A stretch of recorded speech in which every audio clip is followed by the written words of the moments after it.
Hello guys, good morning po sa ating lahat mga kababayan Luzon, Visayas at Mindanao. Magandang umaga po sa ating lahat mga kababayan.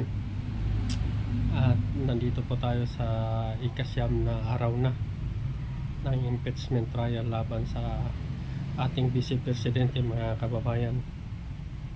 So ano sa mga palagay nyo mga kababayan, ano po ang inyong mga niisipan ng inyong mga opinion regarding sa impeachment trial ng ating Vice Presidente na si Sara Lustay mga kababayan? Ano ang inyong mga opinion sa kanilang mga defense panel mga kababayan, at maging ang ating mga Senate judges mga kababayan, especially sa anim na mga senators sa mga Duterte camp mga kababayan? Sila ba'y neutral o pabor sa depensa ni Sara Lustay mga kababayan? At ang kanilang mga abogado mga kababayan ay sabi nga ng ibang mga luminaries, sabi nga ng mga ibang mga abogado na para sila nag-UGT lamang dyan sa Senado mga kababayan. Ang tagal na ng impeachment trial na yan, matagal na yung ang mga dokumento na hawak nila, pero parang hindi nila mga kabisado mga kababayan ang kanilang depensa sa ating VP Sara Lustay mga kababayan. Ito mga defense panel, ito mga abogado ng defense mga kababayan ay para lamang nagbabasa ng kanilang mga dokumento mga kababayan. Tayo po hindi rin abogado, pero sa ating pananaw, sa ating mga nakikita sa mga impeachment trial mga kababayan, ay oo nga, parang OJT lang mga ito mga defense panel. Nakaakibat lang sa kanila ang kanilang mga pangalan na kanilang mga angkan, katulad ng Narbasa, katulad ng Season, katulad ng Fortune mga kababayan, dahil lang sa mga pangalan ng mga kanilang mga angkan na bibigati mga abogado. Ang akala ko mga kababayan ay talagang maging bloodbath nga itong mga defense panel mga kababayan. Akala ko talaga mga kababayan ay talagang sobrang bigatin itong mga abogadong ito, pero sa kay Attorney Ligutan lang ay bagsak na sila lahat mga kababayan. So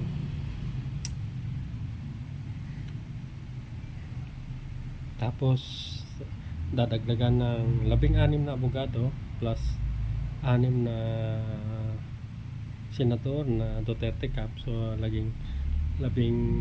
dalawa na sila ang abogado ni Sara Lustay mga kababayan. Anong sabi ni Ruben Padilla mga kababayan? Kayo mga prosecution, one-sided lang kayo.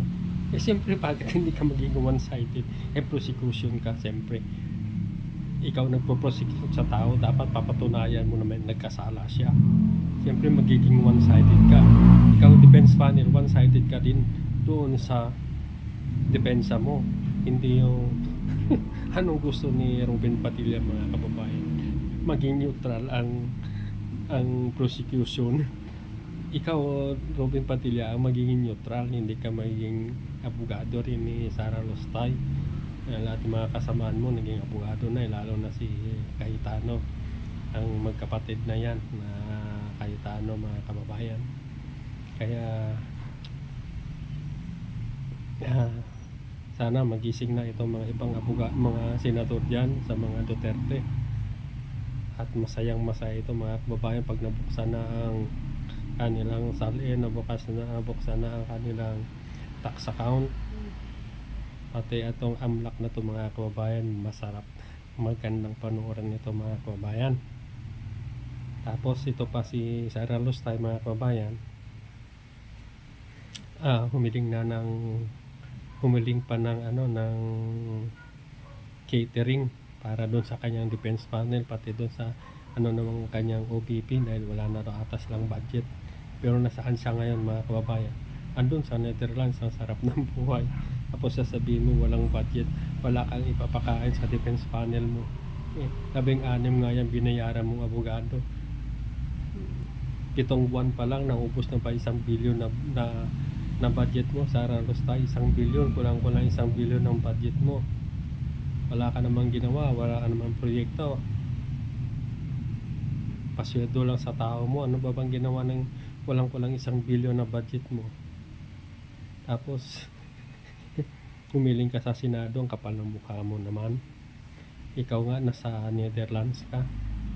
Tapos sa mga tauhan mo. Sabi nga nila 32 million ang bumoto sa'yo, hindi ka dapat ma-impeach. 32 million, rason ba yun? Na hindi ka ma-impeach dahil 32 million binoto ka ng taong bayan. Sa inyo mga palagay mga kababayan, tama ba yun? Rason ba yun na hindi sa makonvict sa impeachment trial? Na talaga ito si Binlo at saka si Robin Hood Padilla mga kababayan. Tapos ito pa mga kababayan, sarap ng buhay niya, papunta lang ng Netherlands, hindi harapin ng kanyang impeachment trial. Talaga naman, paano ko ito maging presidente? Wala na talaga. Hindi na salaw, vice president pa lang siya ngayon, sinasaula niya na yung batas. Wala na sa respeto sa batas.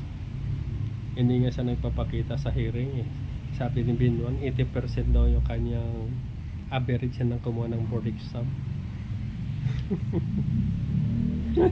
80% hindi nga humarap sa Senado.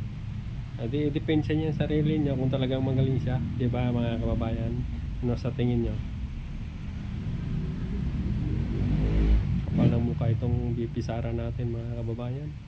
Wala nang ginawa. Tapos makikita mo sa survey, ang taas-taas ng survey. Sino ba ang mga pinagsusurvey ng mga politician na ito mga kababayan? Sige mga kababayan, dito na tayo. Maraming salamat sa inyong panonood. God bless us all. Bye bye.